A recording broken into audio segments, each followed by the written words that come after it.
Hello everyone, my name is Sonal Garg. I'm data analyst. Thank you for joining today's presentation on influenza related deaths in the US population. In this project, we will explore historical data and aim to understand the impact of influenza on the US population over a specific period 2009 to 2017. As we all know about influenza flu, that is a contagious viral infection that can cause lungs, throat, nose, etc., and sometimes can be a death.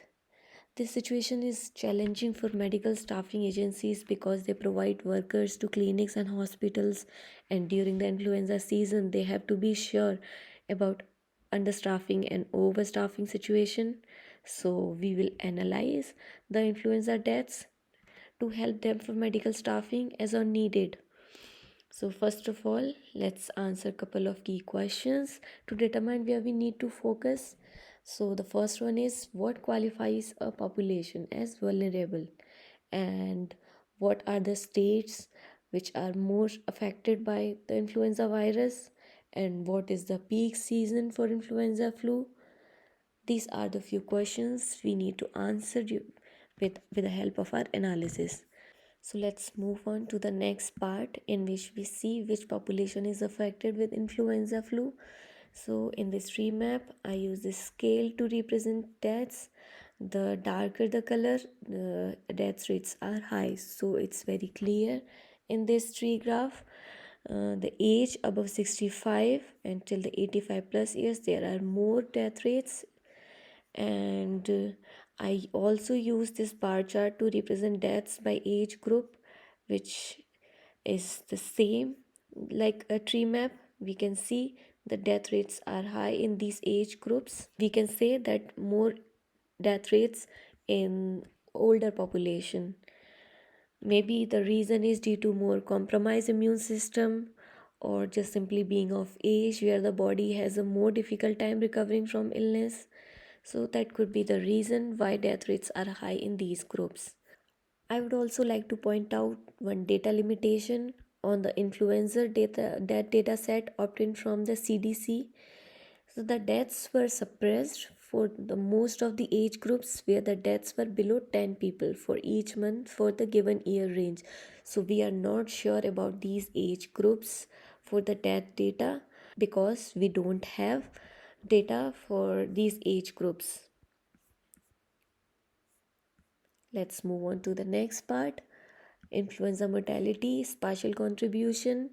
If we want to see which states are highly affected by the influenza, so that then we can see in this map, I have created one filter with high, low and moderate death rates. If I choose all, we can see all the state with death rates, and if I want to see high death rates, these are the states which are highly affected by the influenza: California, Texas, Florida, New York, Pennsylvania.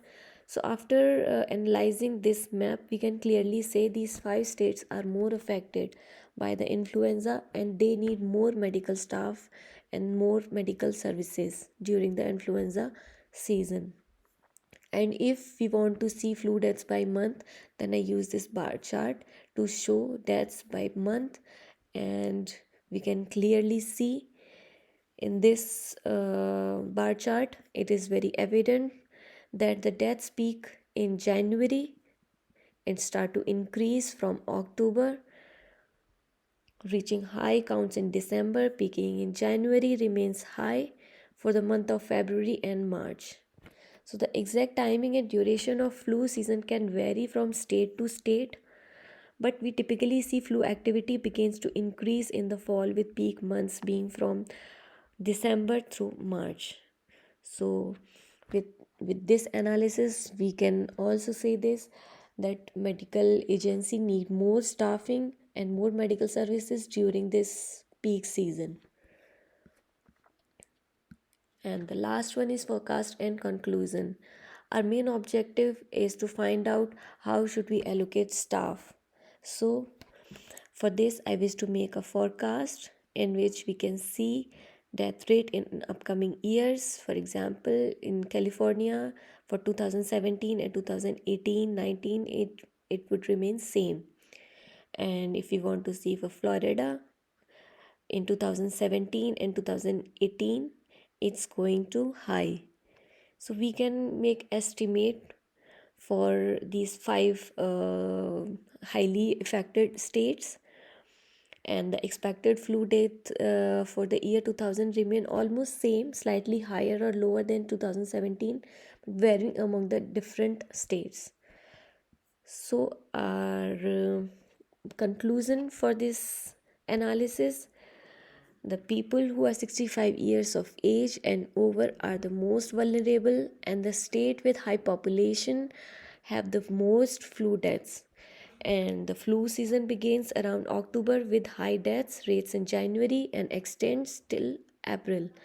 And we need more staffing in those states that have more elderly population. And the last conclusion is we need to deploy resources to those states where the temperature drops earlier related to other states first.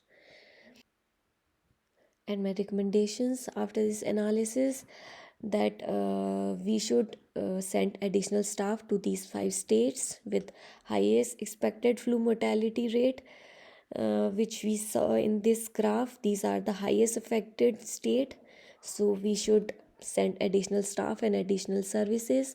And during the peak season, for example from October till January and March April, we need to extend medical services during this period of time.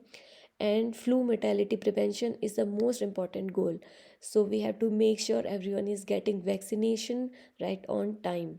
Influenza related deaths are a serious public health concern, and by studying the data and visualizations, we can staffing agencies to allocate staff on as needed. Thank you all for your attention. If you have any further questions, feel free to email me with your questions. I'm looking forward to meeting with you all again at the next presentation. Thank you so much.